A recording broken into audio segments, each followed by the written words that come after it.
संभवः यज्ञात् भवति पर्जन्यः यज्ञः कर्म समुद्भवः कर्म ब्रह्मोद्भवं विद्धि ब्रह्माक्षर समुद्भवम् तस्मात् सर्वगतं ब्रह्म नित्यं यज्ञे प्रतिष्ठितम् एवं प्रवर्तितं चक्रं नानुवर्तयतीह यः अघायुरिन्द्रिया रामः मोघं पार्थ स जीवति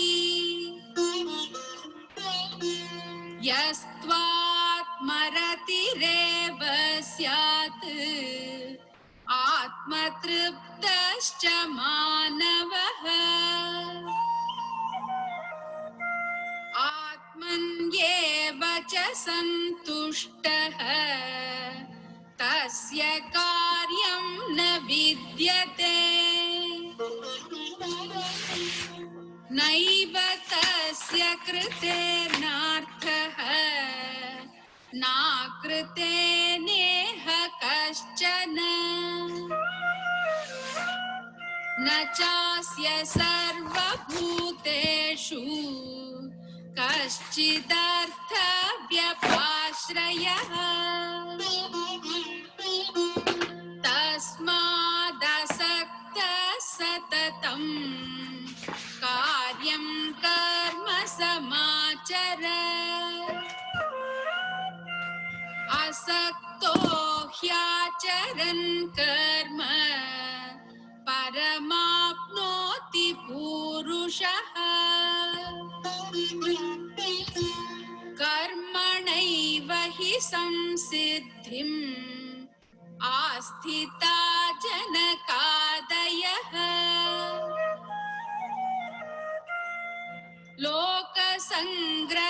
लोकसङ्ग्रहमेवापि सम्पश्यन् कर्तुमर्हसि यद्यदाचरति श्रेष्ठः तत्तदेवेतरो जनः स यत्प्रमाणं कुरुते लोकस्तदनुवर्तते न मे पार्थास्ति कर्तव्यं त्रिषु लोकेषु किञ्चन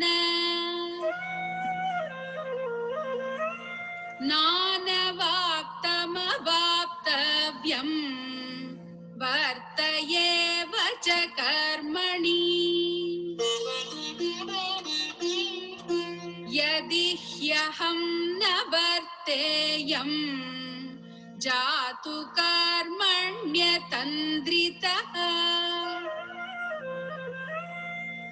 मम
Hari Om, pranams to all of you, pranams to the Guru Parampara.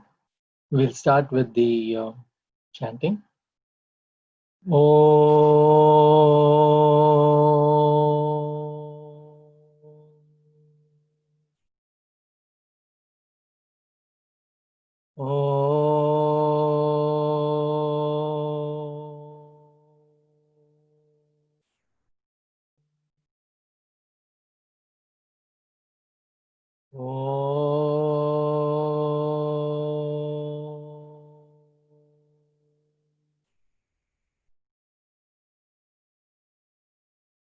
Om Sahana Vavatu Sahanau Bhunaktu Sahaviryam Karavavahai Tejasvinavati Tamastu Ma Vidvishavahai. Om Shanti Shanti Shanti. Vakratunda Mahakaya Suryakoti Samaprabha Nirvignam Kuru Me Deva Sarvakaryeshu Sarvada. Saraswati Namastubhyam Varade Kamarupini Vidyarambam Karishyami Siddhir Bhavatu Me Sada. Samasta Jana Kalyane Niratam Karunamayam Namami Chinmayam Devam Sadgurum Brahma Vidwaram. Om Shri Mahaganapataye Namaha. Om Shri Saraswatyai Namaha. Om Shri Gurubhyo Namaha.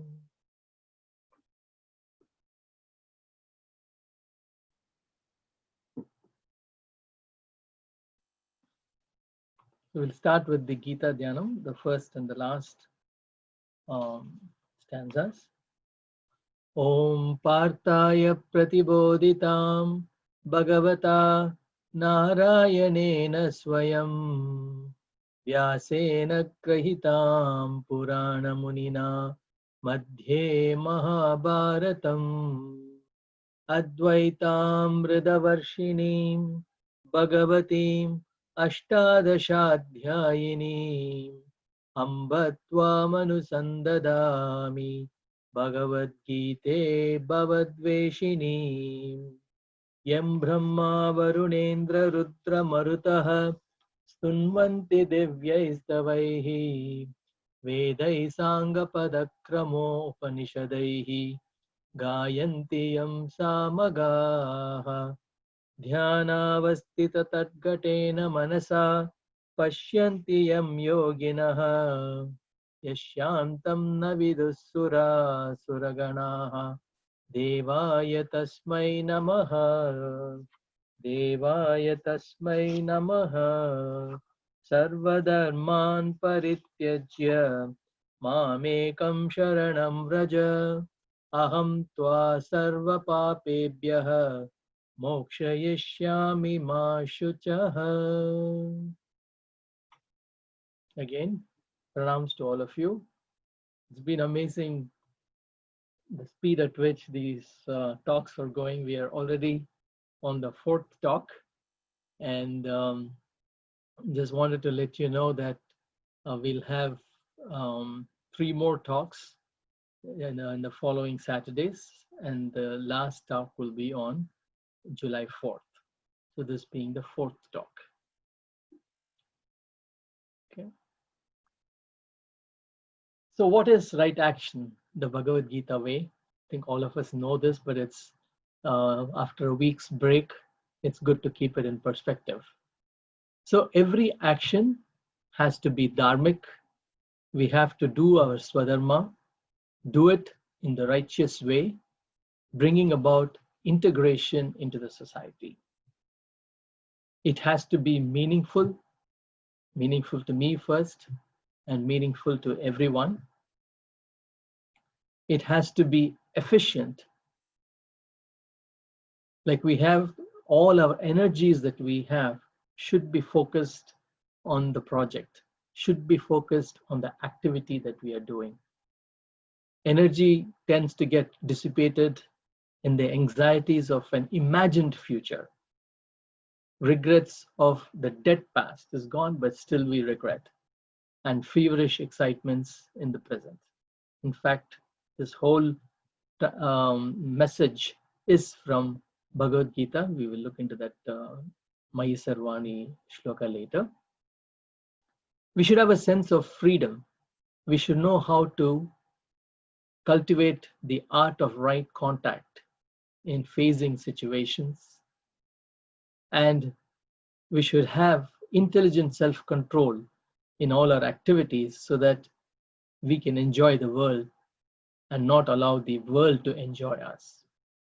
And finally, there should be happiness, a sense of happiness in every action, so that no matter what the result is, we should feel happy. So we need to understand, for this, we have to understand the locus of happiness.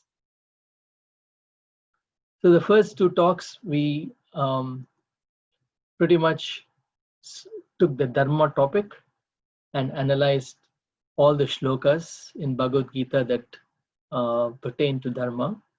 And then in the last talk, we went to the next section. Every action should be meaningful.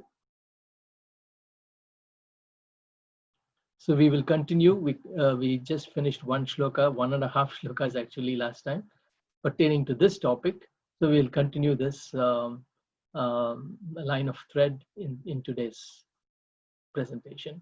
So every action should add value to me and others. So we saw how in every step of the way, we have to make a choice. Two paths are open to us. One path is the path of the pleasant, which gives us immediate gratification, but leads us to the path of devolution. And the other path is path of the good, or path of Shreyas, which leads us into the path of evolution. Initially, it may be difficult to follow this path, but in the long term, that's the best thing to it. That's the best thing for us. So what is Shreyas? So Shreyas is something which uplifts not only me, not only people around me, it uplifts the entire humanity to the next level. So if your action can reflect that aspect of Shreyas, that makes that action very meaningful. So we saw in this context, we also saw how we can be classified into 3 categories: laborers, workers, and person of achievement. So people who are selfless, they are categorized as people of achievement. We saw the example of Mahatma Gandhi, he was totally selfless. He did not want any power. He did not want any position, not any money. So even after the freedom fight, he was able to, he did not want any of this, and he lived a very simplistic life even after that. He was very actively involved in the aspects of post-freedom, but he did it from the outside. He was not in the inside. So this is called as selfless. You have a goal, you work just for the goal. And whatever comes to you, you take it as a prasada buddhi. So what happens is, when you're doing selfless, you are not taunted by the anxieties of what's going to happen to you, what results are going to come to you, and you're able to focus all of your activities in the present. And then we saw the genesis of action, like how vasanas are formed. So you have a desire, you perform an action, the action yields a result, and you're attached to what this result gets you. And the more the attachment, the deeper is the vasana that gets created. And multiple vasanas, when you try to exhaust one vasana, multiple vasanas can also be created. So the vasana, once it gets created, again manifests itself as a desire, and then this whole cycle of desire, action, result, and vasana keeps going. Looking at this in another way, when I have doership of action, I have the pride, or I have even the notion, not even pride, the notion that I am doing it, then I will always have the notion that I should enjoy it. So doership always leads to enjoyship, and enjoyship leads to more of doership, and the cycle of samsara keeps going this way. So how do we saw a very powerful concept last week on how do we unstrengthen this notion of doership in me. So I work on a project. I'm the project manager. It's a huge project. Project is very successful, and then you take the ownership of that along with the team, right? But if you really analyze your contribution to the project, starting from the fact the love and affection that was given to you by your parents, they sent you to school for education, because of which your education started, and then from the teachers we learned English, mathematics, physics, chemistry. So the teachers have really shaped up the knowledge that I have today. Then the whole medical system that has helped me to survive during this course of my journey whenever I had a medical problem. And then the whole political organization, the governmental organization that helps for me to even take the bus and go to school and study. And then all the industries that support me for, I have a car, I have a phone, all of that has been created by lots and lots of people sweating a very hard way. So what I am today is a total integration of all these different helps that have gotten on the way. And if I compare to that, what effort that I put in my project is just a drop in the ocean. So if we bring this kind of humility into our life, okay, the doership is greatly reduced. In fact, if you take it to the ultimate level, where you have maximum humility, the doership is actually eliminated.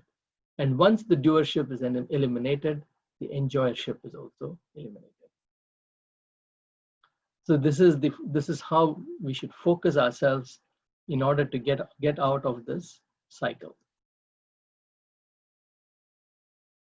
Then we saw the shloka on the importance of the value of satya.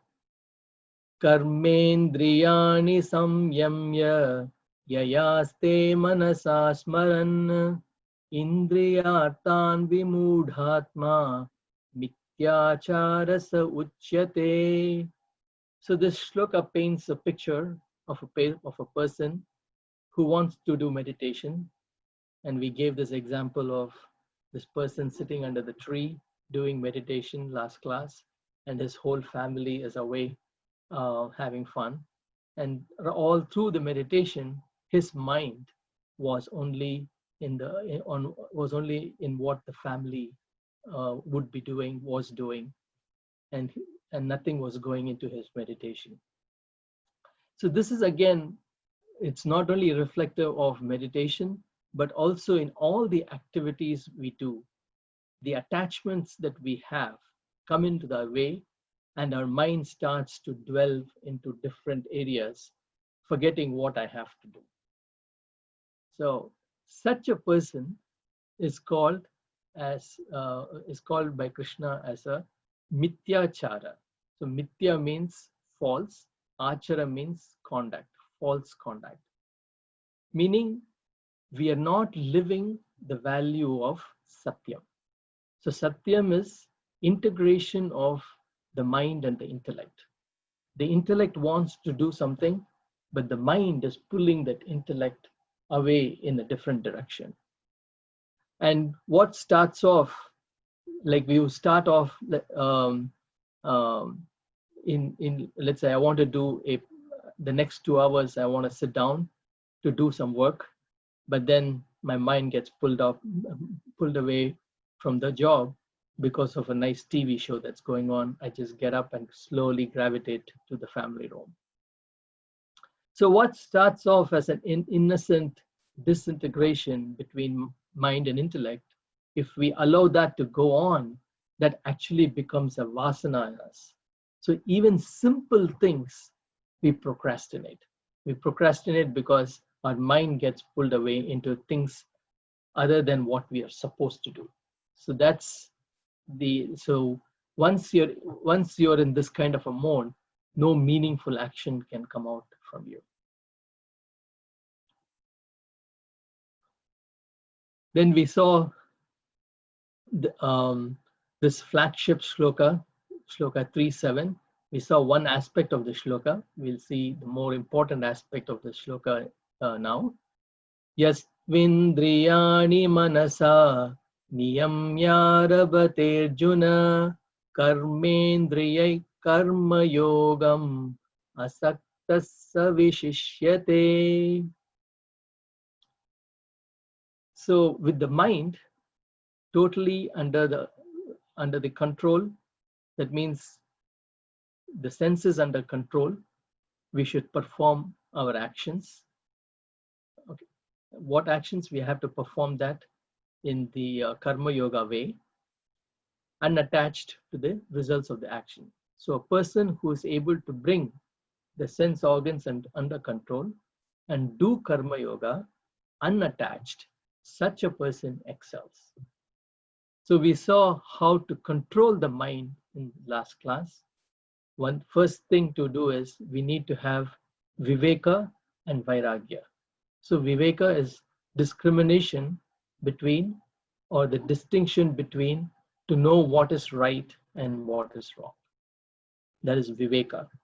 Once we know what is right, we should have the vairagya to drop what is wrong. So if the doctor tells us eating fatty food is not good for you, you're putting on weight, you have to reduce weight. Okay, you know that now. You have the viveka that I have to reduce weight. But then I need to have the vairagya to drop unhealthy food, to drop unhealthy eating habits. So this is very important, viveka and vairagya. And then the other qualities of the mind we saw was titiksha, and then we saw uparati, control of activity, shraddha, and mukshutva. So titiksha is the ability to endure the minor pinpricks of life. When you take on any undertaking, it's not going to be easy sailing. You may have some health problems.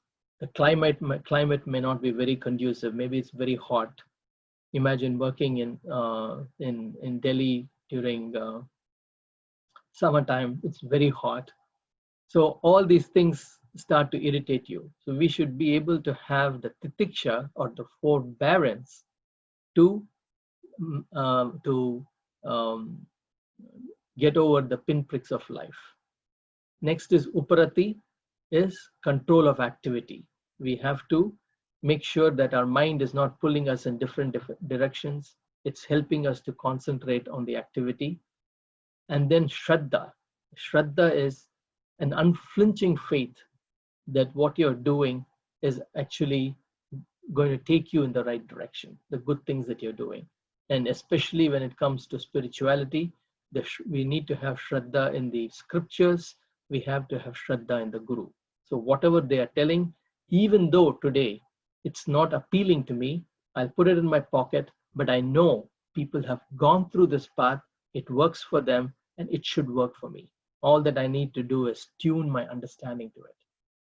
And mumukshutvam is the burning desire to do something. In spiritual terms, it's the burning desire for liberation. And also we saw shama and dhamma. We didn't see these two, but we also have shama and dhamma, which are two very important aspects of controlling the mind. But we have seen shama and dhamma in various ways. So shama is not allowing your mind to wander off into the outside world. So we've seen that uh, in our discussion so far. And Dhamma is control of the sense organs, so that you don't indulge in sense activities. So that's one part of this shloka. It says, perform your duty with the senses under control, and do karma yoga. The organs of action has to do karma yoga. So here we will see another way to drop the doership. Okay, and this is by making yourself the instrument of the Lord. Okay, so here it's a nice picture here. On one banks of the river is karta or doership. That is, I am a karta today. I am the doer. That is how I act in this world today. And what are the scriptures telling me? I have to be a karta. There is no doership, the state of naishkarmyam, which we saw. Actionless state, meaning actionless means desirelessness. Desirelessness means vasanalessness. Vasanalessness means ignorancelessness. Ignorancelessness means knowledge, state of knowledge. That is on the other bank of the river. So to bridge from karta to akarta, I need to follow karma yoga, or one method of doing that is by karanatva, or making myself the instrument of the Lord. So what is karanatva? So karanatva is, instead of working for myself, I make God as the master, as my master. His wish is my command. I am only an instrument in his hands. Just as a flute, the flute cannot decide that it wants to play rag behag. It is the flutist that decides what to play, and all that the flute has to do is bring the music out. In the same way, I work with his strength and his knowledge to accomplish my task. So when I do this, and whatever comes to me, I accept it with humility as a prasad. So if we take this attitude in life, that I am only an instrument of the Lord, his wish is my command, then the kartritva bhava gets reduced to a very great extent. Doership gets reduced to a very great extent. So let's take an example. So if you take a dagger, somebody takes a dagger and hurts another person, the dagger is not punished.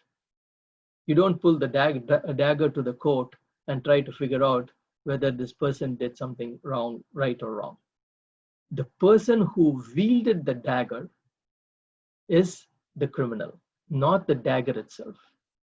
So the papa and punya goes to the person who wielded the dagger.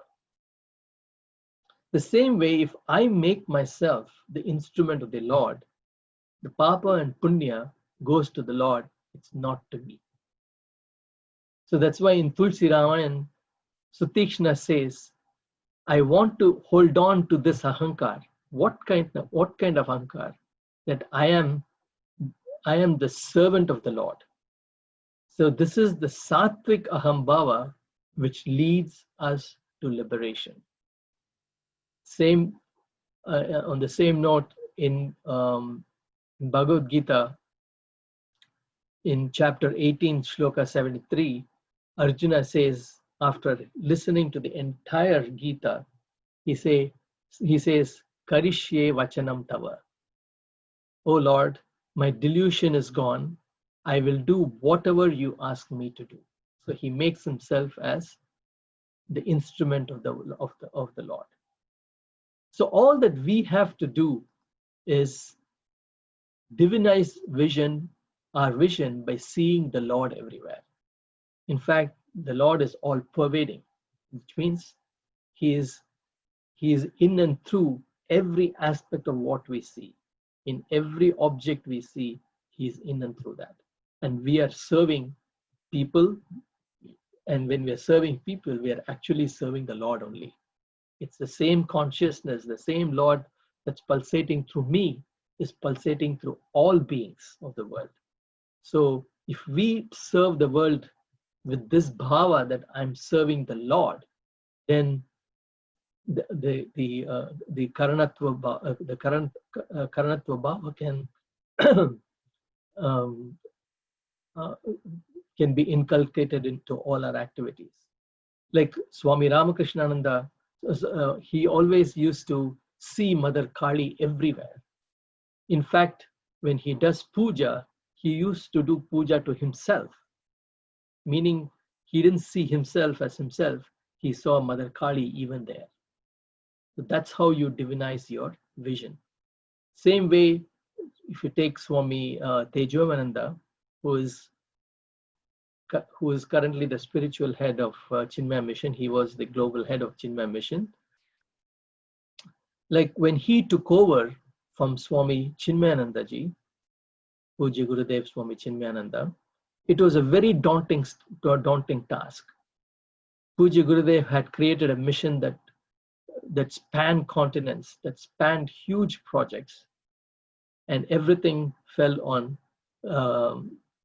Puja Guruji's Swami Tejavananda's shoulder.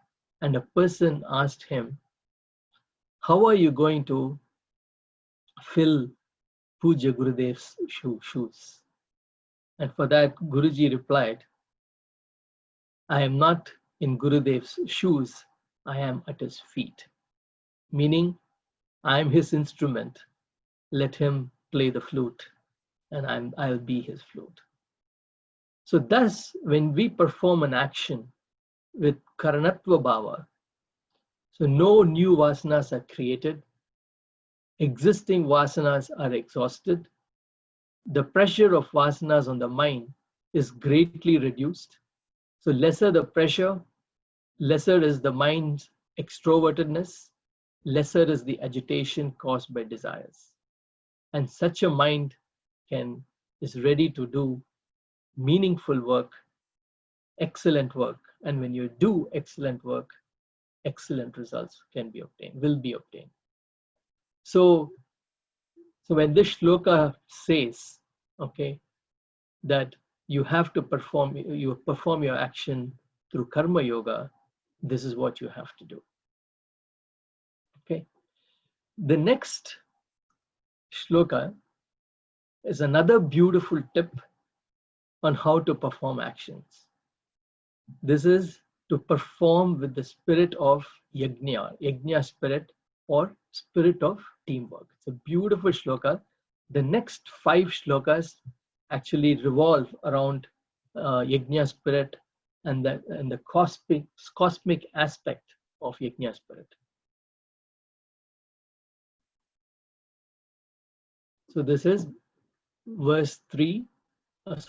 chapter 3, verse 9.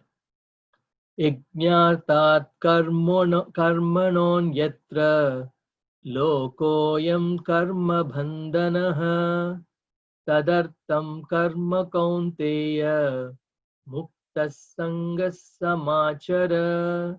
Yajnartat karmanon yatra lokoyam karma bandhanaha tadartam karma kaunteya muktas samachara.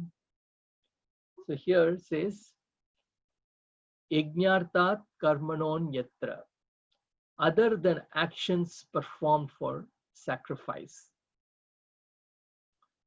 Lokoyam karma bandhanaha, the world is bound by actions. So which means here is saying that if you perform actions with the Yajna spirit, you will be able to perform actions without creating new vasanas. Otherwise, if if you act selfishly, then it's going to create vasanas for you. And do you tadartam, for that sake alone, okay, you should do, what should you do?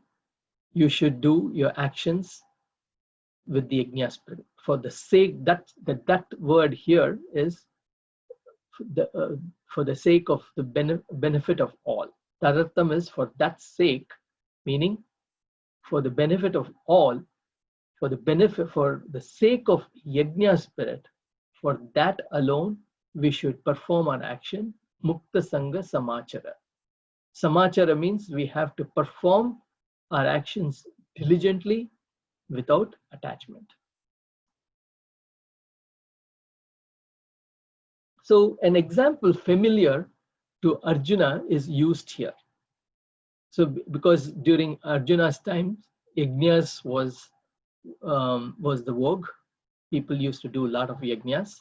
So Sri Krishna decides to take yajna as the example here. So what is a yajna? So in yajna, you actually dig a pit, put some sand, and then you enclose the pit with bricks.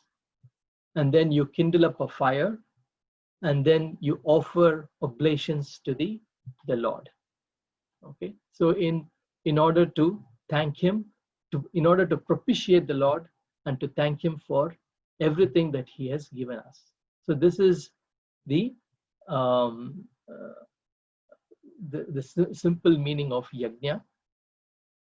And here you see two pictures. On the left, when we were, it is a group of brahmacharinis on the day of their thread ceremony. They're doing their yajna. In Chinmaya mission, even the ladies are allowed to wear the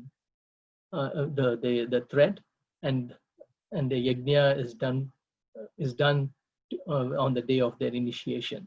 So you see them doing a yajna on their thread ceremony day.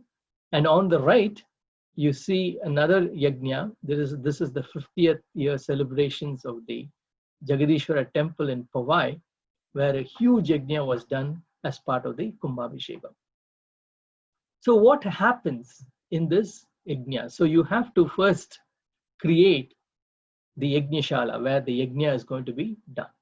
So what happens, like in the traditional way, people who have everybody in that city, everybody in the town pitches in to give whatever they can. So people who have poles come in with poles, and people who can dig the holes, and then the poles are planted, and people who can climb up the poles will climb up and put the thatched roofing, and people who can make the ground of the yajna-shala, clean it up, level it up, put some cow dung so that no mosquitoes are attracted. So a group of people do that. And if I have cows, then I bring a few cows that are milking well, that can be used for the yajna. If I have grains, if I have water, so everybody, whatever they can, they bring, and this whole yajna is done.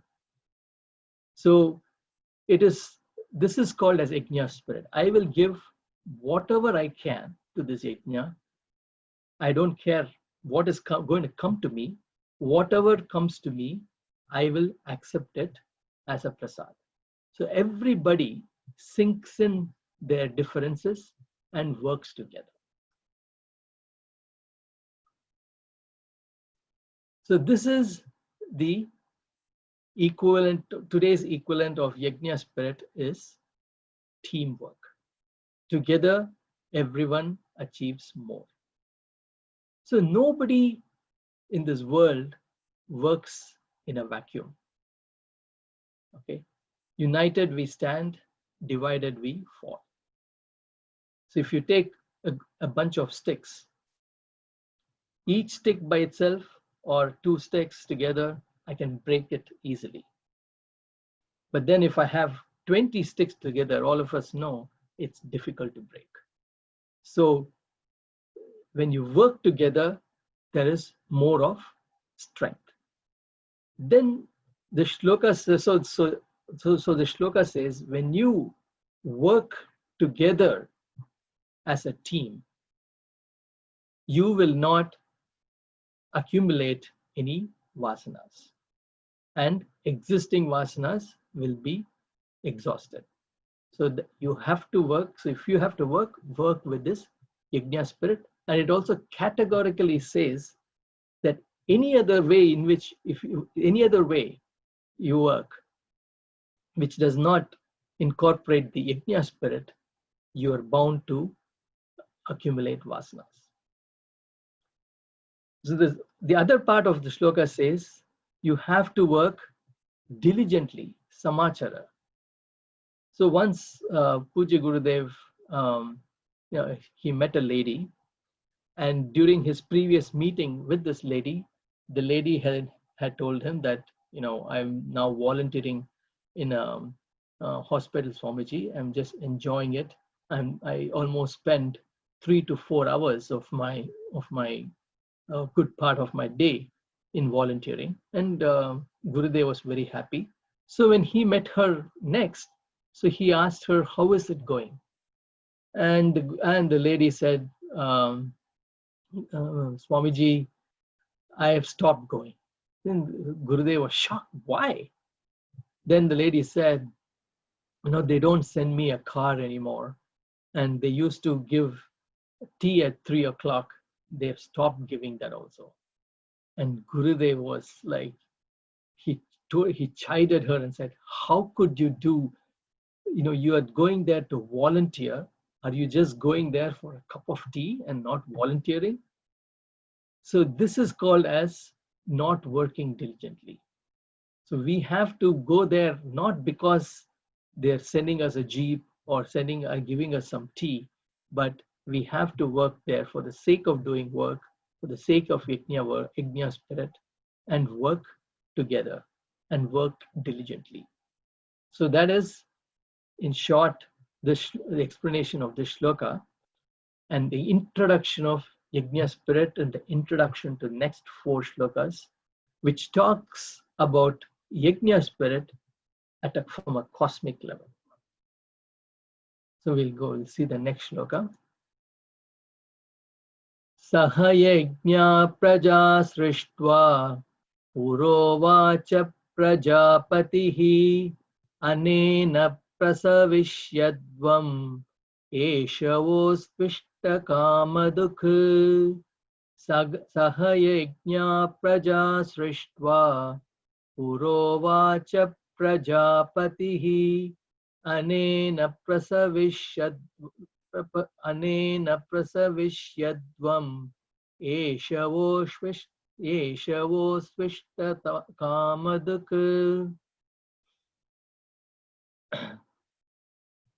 So having created the mankind with sacrifices, so here the Sahayajna Praja Srishtva. So having created mankind, the Prajapati, the creator, decided to give the most important aspect or most important thing to mankind, and that was the yajna spirit. So he gives this yajna spirit to mankind and says, Anena prasavishyadvam. By this you shall prosper, yeshavospishta kamadukha. And you should prosper, and let this be the milk cow of your desire. So which means anything that you desire, this yajna spirit will bring you. So that is the meaning of the shloka. So the Prajapati,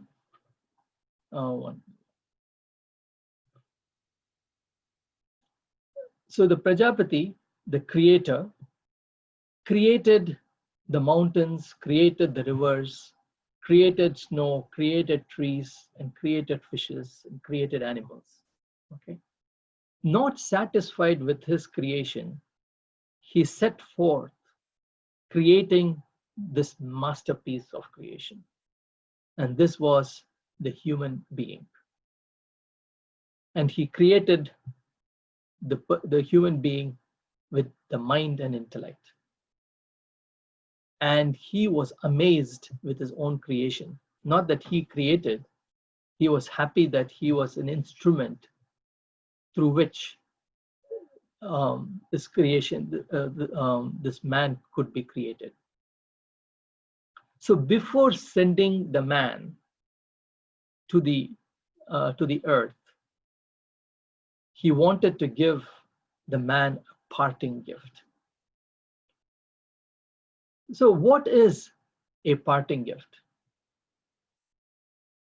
You know, during summertime, we're all familiar with this. Our kids studying in college, they come home. Okay, the first 2 weeks, you know, you have a good time because you've not seen your children for a long time. But then in that 2 weeks, they develop all kinds of habits. They get up around 10 o'clock or 11 o'clock in the morning. They want to go out and eat every day, so you have to take them out and take them out. They want to buy this, they want to get prepared, they want to get the latest jeans, the latest shoes, so that they can be geared up for the next semester. So now it's getting on to you, right?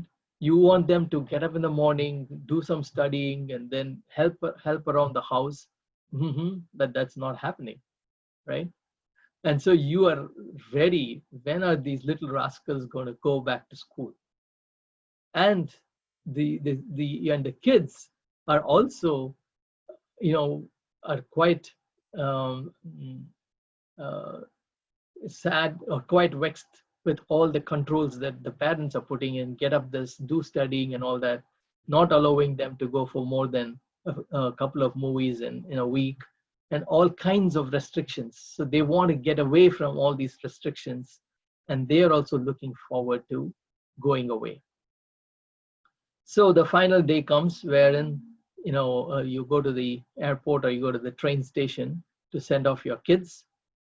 So whatever feelings you had the last 2-3 weeks, all those things melt away, and the mother has a heavy heart seeing the kid going away. The father also is turning the other side, and because he doesn't want to show the tears in his face. And even the children are so thankful to what the good time they had, and forgetting all the restrictions imposed. Even they feel sad leaving the parents. So at this time, every mother, what she does is she gives a parting gift. So what is this parting gift? It could be a box of chocolates, and gives it to the child, and says, don't eat everything, share it with your friends. It's not good for your health if you have everything, just to alleviate the pressure of departure. You know, so that is a parting gift. So we work hard in our companies, and when it's time to go, time to retire, you get a parting gift.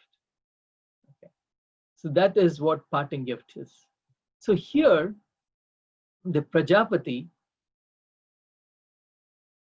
he wanted to give, the creator, he wanted to give a parting gift to the man. This is the creation that he has now. He has created this man, a new species in his creation.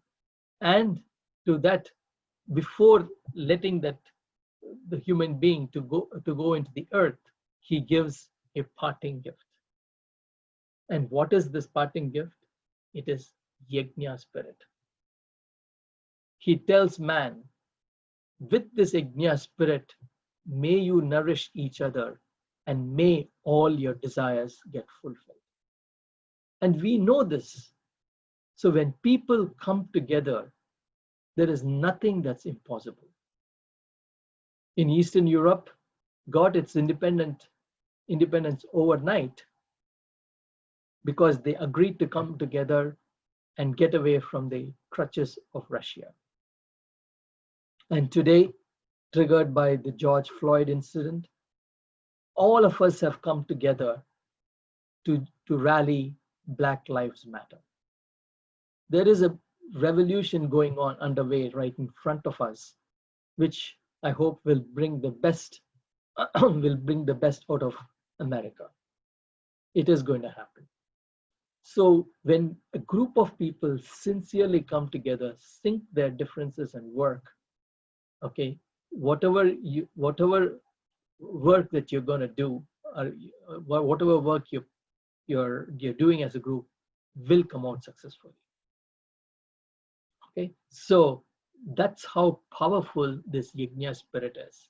So the Creator gives this yajna spirit to mankind and says, by this you should flourish. And how this, what is the power of this yajna spirit? This yajna spirit is the milk cow of desire. So what does a cow give? A cow gives milk, but it depends.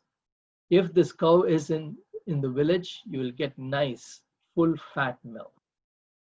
If it is in town, you're going to get only 2% milk, 60% water, 50% milk, 50% water.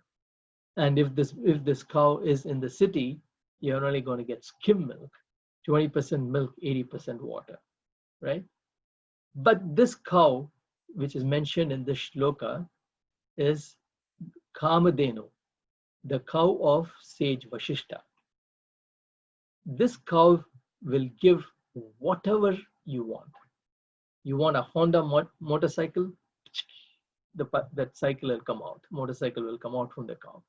You want a house, the house will come out of this cow. So that was the power of this cow. It could give anything that you wanted. So in the West, where we live, the equivalent of this cow is the wish-fulfilling tree or the wish-fulfilling pond. So this pond, usually young girls and young men and young boys, they go hand in hand to this pond, and then each one takes a quarter and they put it into the pond. And as the coin touches the pond, they make a wish. Okay, the boy and the girl, hopefully we married and stay together the rest of our life, right? And they make the wish, so they want to get married and be together. And then they move away from the pond, and then the boy says, just wait. After they've walked about 15-20 feet, and the boy says, just wait, I have to go back. So he goes back to the pond, and then he takes another quarter and he puts it into the pond. Do you know what the boy says? Just guess in your mind. The boy says, oh God, I don't want to marry right now, right? So this is how the wish fulfilling trees work. So you just ask for a wish and it gives you. So the Creator says this yajna spirit is the wish fulfilling tree of mankind. That's the power yajna spirit has. But Arjuna is a skeptical. He is not the cowherd boy of Vrindavan or the gopis of Vrindavan, and has this puzzled look in his mind, in his face, and the Prajapati knows what's running. Lord Krishna knows what's running in Arjuna's mind. How can this yajna spirit be the solution to all my problems? I might work in yajna spirit. As a group of people, we go into the forest and race down the forest and make it into nice cultivable lands. Okay, but then And so we've all worked together in Yajna spirit. We work together, and now we have good, nice paddy fields, rice fields in where the forest used to be. But then I am at the mercy of nature. Okay, if the nature decides not to bless us with rain, then all my effort in cultivation goes vain. There was a time in California when the drought was severe, there was not even one grape in Napa Valley because there were no rains, and all the grape vines pretty much perished. Right. So even though I work in Yajna spirit, the nature has to work with me. Right. So if there is like torrential downpours that and comes at the wrong time of my harvesting, then whatever work I have done as Yajna spirit is not going to work. Right. You take the example of a hurricane, LEC3, starting from West Indies and coming towards Miami, right? When such hurricanes start moving at 200, 250 miles per hour, huge hurricanes, there's nothing mankind can do. All that our intelligence can do is says, okay, LEC3 is going to hit Miami a day and a half from now, and this is going to be the diameter of the funnel, and this is going to be the area of devastation. So all what we could do is at that point in time, board up the house, take all the important things, put it into the car, and then you go. And then all the time you're heading north, and the radio is on tracking tracking LEC3. And then the radio says that LEC3 is just about an hour away from Miami. It's moving at 250 miles per hour. In just another 1 hour, it should hit Miami. Then you keep hearing, and then 10 minutes, you get another message. It's only 10 minutes away from Miami. And all of a sudden, there is a sigh of relief. Everybody clapping and shouting, and then the meteorologist says that the hurricane now has turned direction and is moving towards Cuba. Right. So we are all in mercy of nature. So Arjuna's puzzle look had this question: we may work in Yajna spirit, but then the nature, what about nature? We are at the mercy of nature. So Krishna, understanding this, gives the next shloka.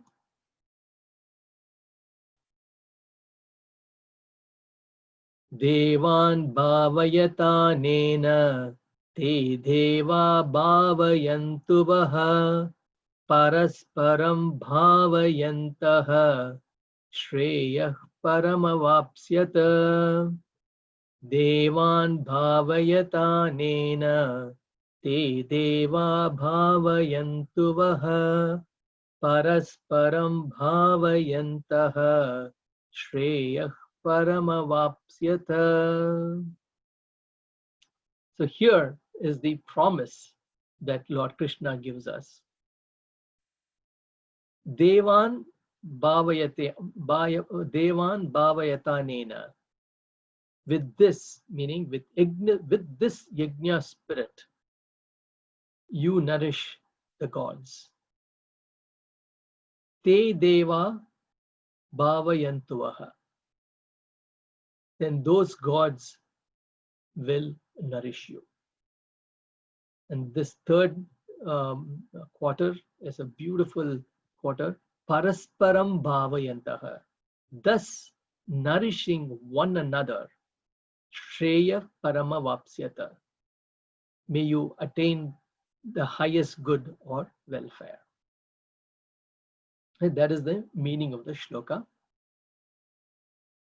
So here the gods mean the deities that represent the phenomenal forces. So Indra is the rain god, Agni is the fire god, Varuna is the air god. So if we nourish the gods, if we nourish the environment will nourish you. So the Lord willed, right? And we have the snow-capped mountains. Beautiful picture you see here. The Lord willed, and lakes and oceans came into being. The Lord willed again, and the trees and rocks came into being. That is the power of the Lord. The Lord is omnipotent. His power is, as you can't compare with anything that you see in this world. And that Lord is giving you the guarantee that if you nourish the environment will nourish you. He willed, and oxygen came into being. Oxygen is not produced in factories. Trees produce oxygen. And here is the Lord's promise that if you nourish the nature will nourish you. Te deva bhavayantuvaha. So this is Sri Krishna's promise to mankind.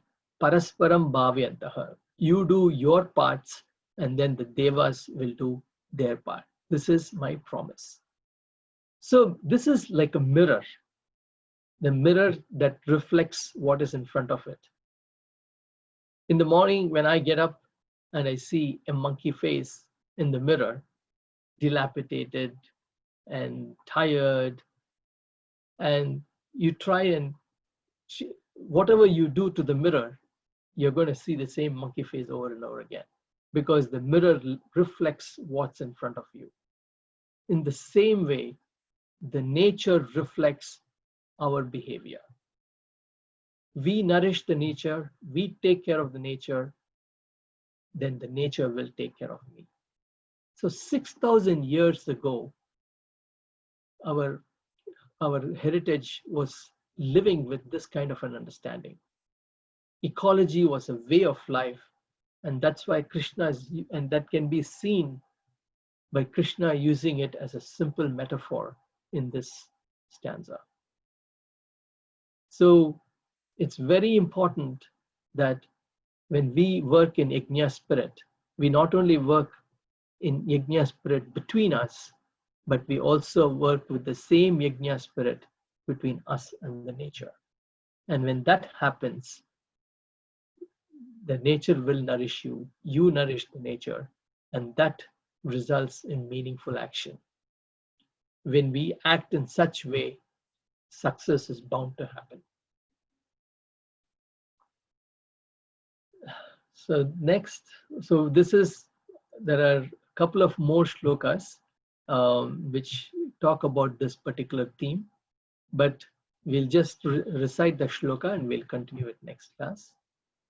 Ishtan bhogan hivo devaha dasyante yajna bhavitaha taidattana pradayebhyaha yo bhungte stena eva saha. Ishtan bhogan hivo devaha dasyante yajna bhavitaha taidattana pradayebhyaha yo bhungte stena eva saha. So this shloka, just briefly I'll explain. This shloka, the nature will always nourish you. How? Dhasyante, like a servant serving the master. And a person who takes, when you're working in Yajna spirit, when you're working in a team, a person who actually takes more than what he should take, Sri Krishna characterizes such a person as a thief. So it's a beautiful shloka again. We will see this the next class.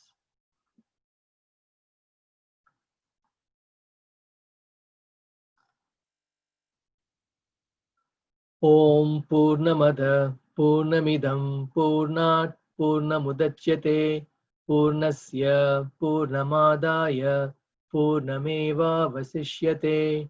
Om Shanti Shanti Shanti. Harihi Om Shri Gurubhyo Namaha. Harihi Om. So the next session, session number 5, will be on June 20th, 11 a.m. next week, next Saturday. Session 6, June 27th, and the last session, seventh session, on July 4th.